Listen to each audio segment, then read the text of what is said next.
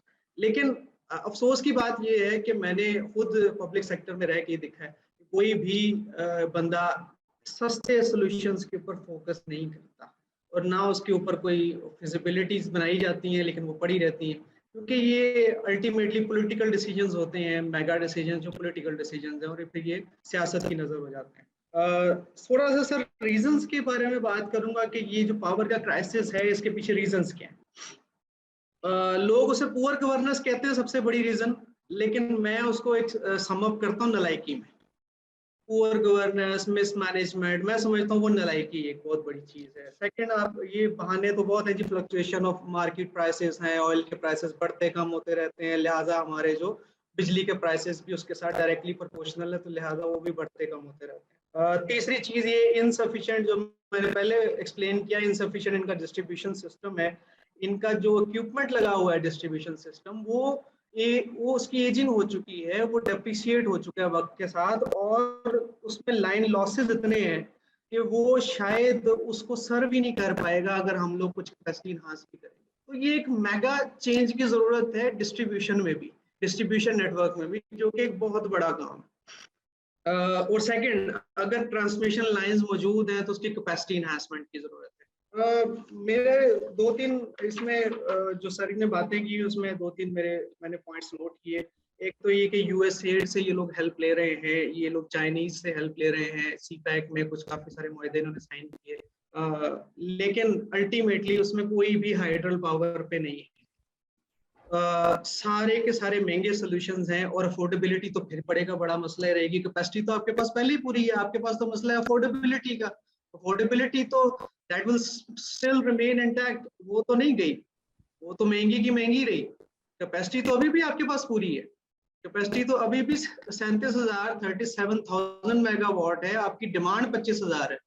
اور ہم لوگ ہائیڈرو سولوشنز پہ کیوں نہیں جاتے, اس کی وجہ شاید ہمارے ہاں میری نظر میں سب سے بڑی وہ انڈیسائسونیس ہے. اور وہ انڈیسائسونیس کی بڑی وجہ ہے کہ ایک سنگل اتھارٹی کا نام, وہ الہ واحد کا جو کنسپٹ ہے وہ نہ ہونا. جب کوئی شخص بہت سارے لوگوں کے ہاتھوں میں آپ فیصلے دے دیں گے تو پھر فیصلے کبھی. تو آپ ایک عرصے سے ہم لوگ یہ تماشا دیکھتے آ رہے ہیں, اور شاید پتہ نہیں اب ابھی بھی چل رہا ہے کتنی دیر اس کی, جیسے آپ فرماتے ہیں کہ اس کی جو موت ہے وہ بڑی جلدی ہو جائے گی اس کی, ان چیزوں کی. تو ہم لوگ کہتے ہیں کہ میں تو بلکہ کہتا ہوں کہ 1 سے 2 روپے ابھی کیوں, وہ فری کیوں نہیں. تو ہم لوگ ہائیڈرو پروجیکٹس پہ کام اس لیے نہیں کرتے. جو میجر ریزن ہے نلائکی اور انڈیسائسونیس, وہ ریسنٹلی میں نے کچھ انڈیسائسونیس پہ کام کیا تو پتہ لگا کہ بہت سارے انسیکیور لوگ جو کہ ہمارے ایگزیکٹو سیٹس پہ بیٹھے ہیں, who are just slave enough to follow the instructions, who are dumb enough to think anything. ان کے پاس کوئی کریٹیکل تھنکنگ نہیں ہے, کوئی انالیٹیکل تھنکنگ نہیں ہے, وہ بس جی حضوری جانتے ہیں اور وہ وہی کرنا جانتے ہیں. لہٰذا وہ کرتے آ رہے ہیں, وہ ایک نوکری مائنڈ سیٹ ہے جو ایگزسٹ کرتا پاکستان میں, اور وہی چل رہا ہے اور وہی رہے گا, اور وہ چینج نہیں ہو سکتا. وہ ایک ہی صورت میں چینج ہو سکتا ہے جب ہم لوگ ٹاپ ہیرارکی میں سنگل اتھارٹی سسٹم لے کے آنے میں کامیاب ہو سکتے ہیں. سنگل اتھارٹی سسٹم, بہت خوب. سنگل اتھارٹی سسٹم ہر مقام پر, جس کو الہ واحد کہتے ہیں, یہی ہے سلطانی نظام. یعنی چونکہ ہمیشہ سے ہم مسائل کا حل سیاست دانوں سے پوچھتے ہیں اور سیاست دان اس درخت کو جس کی شاخ پر وہ خود بیٹھے ہوئے ہیں اسے کاٹنے کا ذکر بھی نہیں کرتے کہ لوگوں اگر اس شاخ کو کاٹ دو تو تمہارے ہاں خوشحالی ہو جائے گی. سیاست دان کبھی بات نہیں کرے گا سچائی کی. وہ یہ نہیں بتائے گا کہ ہر معاملے میں، یعنی اگر بجٹ کی ایلوکیشن ہے ایک ڈیم کے بنانے کی، میں مثال دے رہا ہوں کہ گورنمنٹ آف پاکستان 50 کروڑ روپیہ دیتی ہے ایک ڈیم کے بنانے کے لیے، اس میں سے 25 کروڑ سیاستدان کی نظر ہو جاتا ہے. وہ اپنے حلقے میں سیاسی اپنا پولیٹیکل بیس بنانے کے لیے مزید 25-30% اس کا اور لوگوں کو رشوت دینے میں خرچ ہوتا ہے. آج آ کر 50,000 میں سے جو 10 کروڑ رہ جاتا ہے وہ اس کے بعد اس سے گورنمنٹ ڈیم پھر بناتی ہے. اب اس قسم کے ڈیم اسی طریقے سے خس و خاشاک کی طرح بہ جاتے ہیں، کیونکہ جو بھی آپ پیسہ ٹیکس پیئر کا استعمال دیتے ہیں وہ اس پولیٹیکل سائیکل میں صرف ہو جاتا ہے. آپ سڑکوں پہ دیکھیں، جلوسوں میں دیکھیں، مجمعوں میں دیکھیں، یہ جو ہزاروں بیکاروں کا لشکر کھڑا ہے جو آوے نعرے لگا رہا ہے، ڈانس کر رہا ہے، کہ ہر سیاسی جماعت، یہ پی ٹی آئی نے تو آف کورس ڈرامے میں انتہا کر دی ہے کہ ان کے پاس فائنینشیل ریسورسز اور ان کے پاس اور کچھ دینے کو نہیں ہے. باقی بھی سیاسی جماعتیں یہی ڈرامے 70-75 سال سے کر رہی ہیں، اور جو الہ واحد کا تصور ہے، ون اتھارٹی، وہ تصور ہم نے دیا ہی نہیں. ہم نے کہا پاکستان کا مطلب کیا؟ لا الہ کا مطلب ہی یہ ہے سلطانی نظام، کہ میں اللہ کے قانون پر مبنی بادشاہت کے علاوہ کسی اور نظام کو نہیں مانتا. مسلمان ہونے کا تقاضا ہی یہ ہے. تو ہم نے جو چیز کی ہے، ان سیاست دانوں نے اسے اپنی کرسی کی خاطر انہوں نے جمہوریت، اور یہ جمہوریت کا جو وٹامن آیا یہ بڑا پرانا وٹامن ہے. پاکستان کی بنیاد بھی انہوں نے کہا تھا کہ ہم بڑی شان کے ساتھ کہتے ہیں ہم ڈیموکریسی ہوں گے. یعنی تقاضا یہ تھا دنیا بھر کی اقوام کا کہ خدا نخواستہ یہ پاکستان کہیں اسلام کے نام کے اوپر وہ اپنی مملکت نہ بنا لے جو اتنی بڑی پاورفل چیز بن جاتی ہے. اس لیے کہ وہ اتنی بڑی پاور ہے کہ آپ کے ہاں الہ واحد ہر جگہ، ہر علاقہ، ہر صوبے، چھوٹے چھوٹے یونٹ میں اگر آپ الہ واحد ایک سلطان کو آپ اتھارٹی دیں گے، آپ دیکھنا کہ آپ کے پاس کوئی پرابلم رہے گا ہی نہیں. ویدر پرابلم آپ کا لا انفورسمنٹ کا ہو، ویدر پرابلم اس چیز کا ہو کہ کوئی رشوت لیتا ہے دیتا ہے، اس میں آپ جیسے ایک سرجن ہوتا ہے، ایک سرجن وہ الہ واحد ہوتا ہے، انچارج ہوتا ہے، تو وہ ٹیک کیئر کرتا ہے پرابلم کی جو اس کے سامنے ہوتا ہے. یہ سسٹم دنیا کا موسٹ ایفیشنٹ سسٹم ہے. لیکن چونکہ جمہوریت نام ہے کہ اس میں سارے چور مل بیٹھ کر کھاتے ہیں اور اپنے چوروں کو کھلاتے ہیں. پاکستان اس صورتحال میں، جس صورتحال میں اس وقت ہے، ہرگز متحمل نہیں ہو سکتا فردر جمہوریت کا. سلطانی نظام وہ مارشل لا ہے جس نے آپ کے ہاں ڈیمز بنائے. آپ کو یاد ہے ایوب خان کا مارشل لا؟ اس نے سارے سیاست دانوں کو ایبڈو کر دیا. ایبڈو سے مطلب ہے کہ نہ 10 سال تک وہ بیان دے سکتے ہیں، نہ ان کی خبر اخباروں میں چھپ سکتی ہے. تقریباً 350 سیاست دان تھے، جس میں سب چوٹی کے مسلم لیگ کے لیڈر تھے، جناح صاحب کے ساتھی تھے، مسلم لیگیے اور باقی اور پارٹیوں کے سارے اور بڑے بڑے نام، سندھ کہاں. اس نے ان سارے لوگوں کو بند کیا اور کہا جی آپ کے منہ سے اگر کوئی ایک لفظ نکلا تمہاری میں جائیدادیں ضبط کر لوں گا، تمہیں سڑکوں پہ لے آؤں گا. And he did that. اتنی اچھی طریقے سے 10 سال میں وہ پاکستان کا نظام، اب آپ دیکھ لیجئے امریکن سسٹم کے ساتھ تعاون کے ساتھ ایک یونیفائیڈ فارن پالیسی کے ذریعے سے وہ نظام کیسے چلا. میں اس وقت نہ تو اس تاریخ میں جانا چاہتا ہوں، نہ یہ بات میرا موضوع ہے کہ ایوب کی برائیاں کیا تھیں یا فلاں کی اچھائیاں کیا تھیں. I just want to reiterate the fact کہ دنیا میں جیسے آپ نے کہا سارا نظام چلتا ہی اس الہ واحد کے تصور سے ہے, ون اتھارٹی. اور آپ کے ہاں وہ اتھارٹی ایسی کہ جو کسی سیاست دان کے آگے نہیں جھکتی, عوام کے آگے نہیں جھکتی. You make the decisions. یہ ڈیسیژن جو ہے ڈیسیژن میکنگ اتھارٹی, یہ ہے الہ واحد, جسے قرآن نے اس کے لیے سلطان کا لفظ استعمال کیا, اور سلطنت کے الفاظ ہیں جو مسلمانوں میں رائج چلتے آئے ہیں. سو یہ ہے وہ سلوشن ہمارا. اس چیز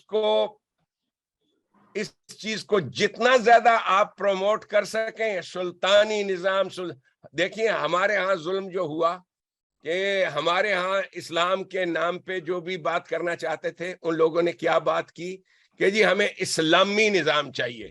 اور جب اسلامی نظام کی بات ہوتی ہے تو اس میں کیا بات کرتے ہیں, جی چور کا ہاتھ کاٹ دیں, زکوٰۃ کا نظام عاشر کریں, یہ کریں وہ کریں. یہ سب ٹوٹل ان کی اپنی خود ساختہ, عورتوں کو پردہ کرائیں, عورتوں کو یہ کریں, یہ اسلامی. یعنی ڈنڈے مار کر ان جاہلوں نے مسلمانوں کو اسلام سے دور کیا. یہ جسے اسلامی کہتے ہیں, it has nothing to do with Islam. Basically ایک گورنمنٹل اتھارٹی کے قیام کا ذکر ہے, سلطان جسے کہتے ہیں. چنانچہ چونکہ لفظ اسلامی اور خلافت یہ سب پٹے ہوئے الفاظ اور مس لیڈنگ الفاظ ہیں, we need to promote the trend of the use of the word سلطانی نظام.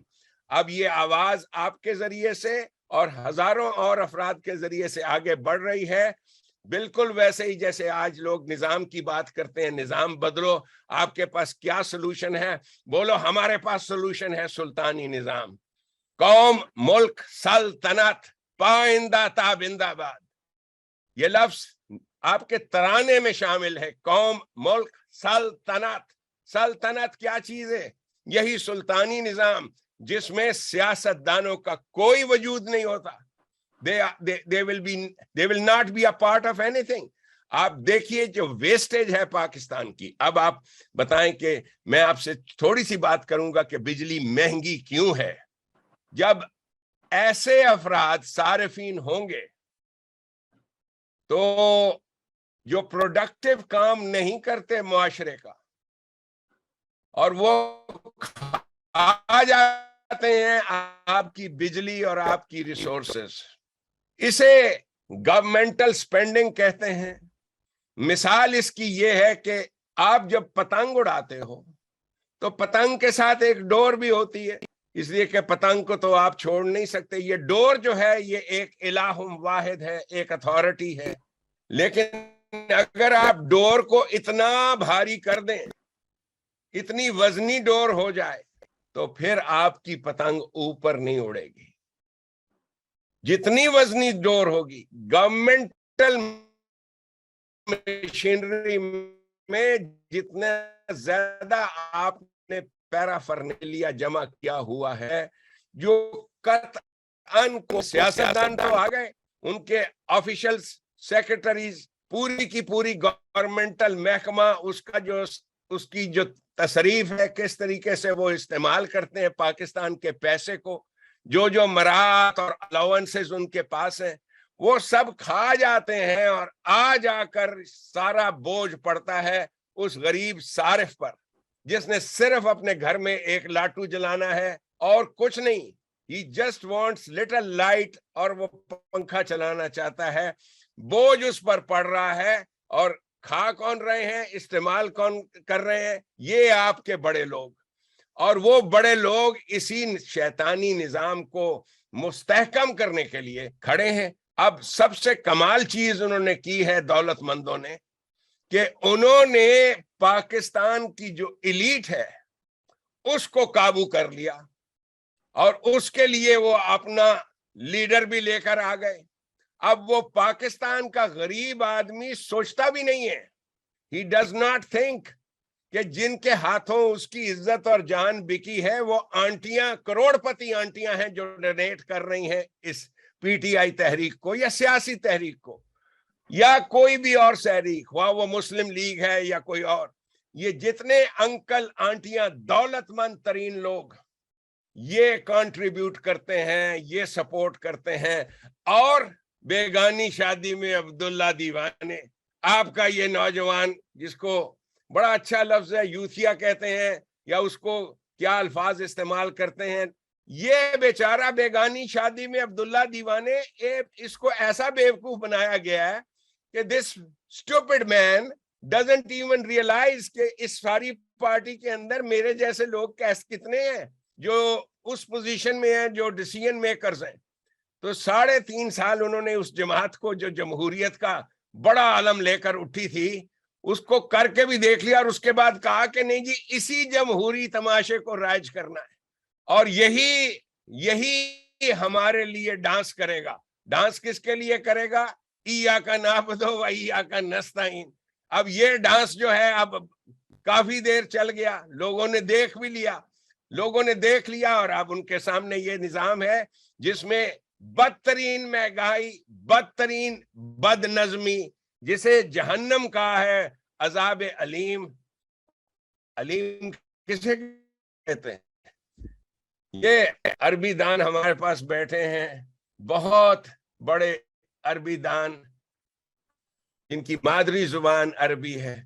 عورتیں جو کسی کی میت پر آہو بکا کرتی ہیں, رونے کی آواز, اس کو علیم کہتے ہیں. یہ جو رونے کی آواز آپ کو 24 گھنٹے پاکستان کے ہر چینل سے آتی ہے, جس کو سپریس کرتے ہیں لوگ, کہتے ہیں یار یہ نہ دکھاؤ.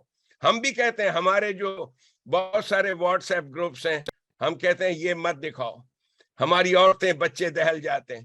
علیم, روتے ہوئے میت کے اوپر روتے ہوئے جو آہو بکا ہے, اس کو علیم کہتے ہیں. یہ ہے وہ نظام جس میں آپ کو یہ چیز ملتی ہے. روندے رہو تے آنکھو جی تبدیلی آ نہیں گئی ہے, آ رہی ہے یا آ گئی ہے. اور اس طریقے سے آپ کو اس کام میں لگایا ہوا ہے. میں اس سے زیادہ بات نہیں کروں گا. میں چاہوں گا صدام حسین جنرل سیکرٹری ہیں جنت پاکستان تحریک کے, محترمہ نسیم صاحبہ کو کہیں جانا تھا تو انہوں نے مجھ کو ٹیکسٹ کیا ہے کہ ان کو اپنے بزنس کے سلسلے میں کہیں جانا تھا ارجنٹلی, وہ تشریف لے جا چکی ہیں. میں چاہوں گا صدام حسین اس بارے میں بجلی کے بحران کے اوپر کیسے قابو پایا جا سکتا ہے, بجلی مہنگی کیوں ہے, اور کیسے اس نظام کے تابع جہاں ساری مین پاور استعمال کی جائے گی ٹو کنزرو انرجی, اس کنزرو انرجی کا فنڈامنٹل پرنسپل وہی ہے جو آپ اپنے گھر میں استعمال کرتے ہو, کہ آپ کے پاس اگر آمدن 1 لاکھ روپیہ ہے تو آپ کتنے چوکیدار رکھو گے, اور کتنے باورچی رکھو گے, اور کتنے ڈرائیور رکھو گے, اس لیے کہ سارا گزارا تو اسی میں کرنا ہے آپ نے, اس 1 لاکھ آمدن میں. اسی طرح سے پاکستان کا بجٹ بھی اس انداز سے, اسی کو ایفیشنسی کہتے ہیں, کہ ہم نے وہاں صرف کرنا ہے جہاں سے ہمیں فائدہ ہو. یہ سوچ جو مفاد عاجلہ ہوتی ہے اس کے پاس نہیں ہوتا.